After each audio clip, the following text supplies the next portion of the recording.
A lovely day, lovely day, lovely day, lovely day, lovely day, lovely day.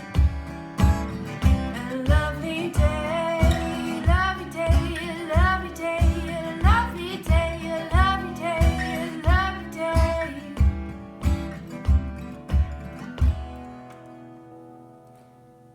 Hello. Today's tutorial is on Lovely Day, which was written by Bill Withers in 1977. This is a really fantastic song with the extremely famous 18-second long note in the middle. So I'll be showing you how to play it, I'll be talking about the theory behind it, and also my top tips for performing it live. There will also be a cover of this song on my channel, so you can go and check that out too if you want to see what the full version sounds like.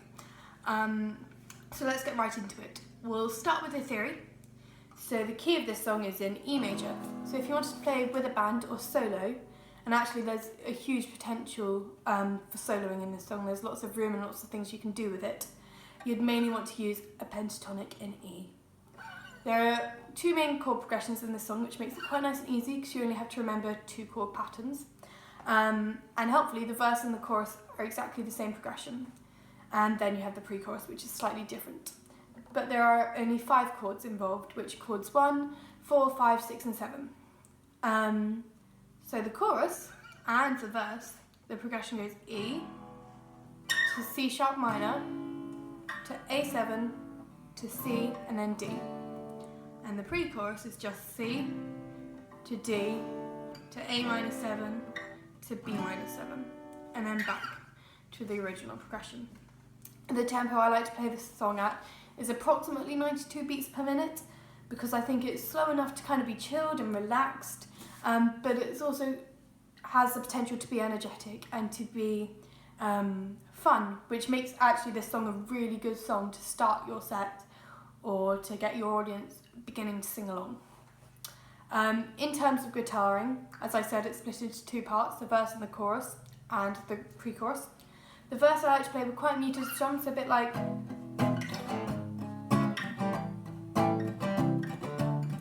the chorus I like to open up into completely open strumming because I think it sets it apart, it builds up the energy and then drops right down in the second verse and builds it back up for the end of the song.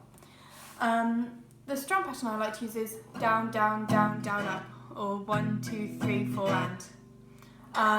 But at the end of the pre-chorus I like to just do completely down strums, so like the pre-chorus would go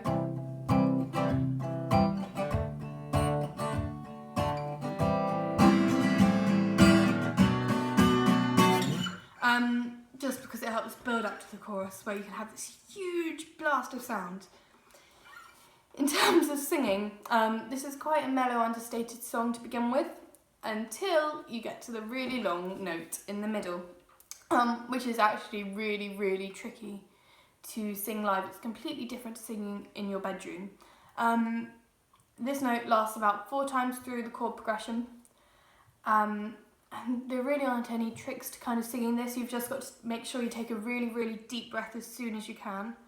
Keep your mouth open wide. I know that sounds strange, but it works.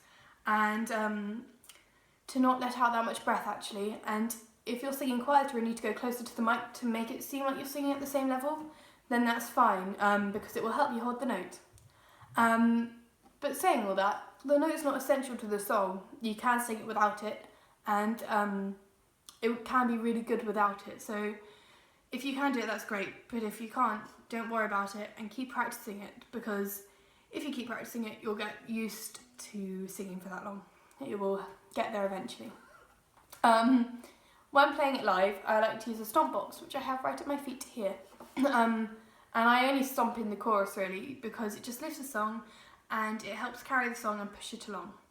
I like to do the beat on every other beat, so I do it on beats 1 and 3 in a bar, just because that's what fits well with the strum pattern, and I think if you do it on every beat it gets a bit too clustered. But then again, that is just my opinion. But I think if you do have this option, then definitely use it to your advantage because it will make you different. It will mean that, especially if you're a solo artist, the texture will be fuller and it will sound more like a full band. and so I think it's a great thing to have with you at all times. And this song is especially easy to stomp with because there aren't any offbeats. It's kind of just fairly straightforward in terms of rhythm. Also, when you're performing it, although it's quite a relaxed song, it needs quite a lot of energy actually, especially in the chorus, because this is a song that people will know and want to sing along to, but they'll only do that if you put all the energy in, and if you're charismatic throughout the song and you smile lots. People will always warm to you more if you're very happy and jolly. It's just the way things are. In terms of live sound, actually I think the guitar can be slightly louder in this song than perhaps in other songs, because the voice isn't the main attraction in this song. And I think actually that gives it quite chill vibes, and it does make it a great song to start with and warm up your voice to, because you don't need to showboat with your vocals. Also, if you are using a stomp box, I like to put quite a lot of bass on it and quite a lot of reverb, which kind of mimics the main drum kit, the main beat on that. So yeah, if you put all these things together, I think you're in for a really good version of this song. Thank you very much for watching. Do like, subscribe, comment, let me know how you got on. Check out my cover on my channel. Thank you very much. I'll see you in 2 weeks' time.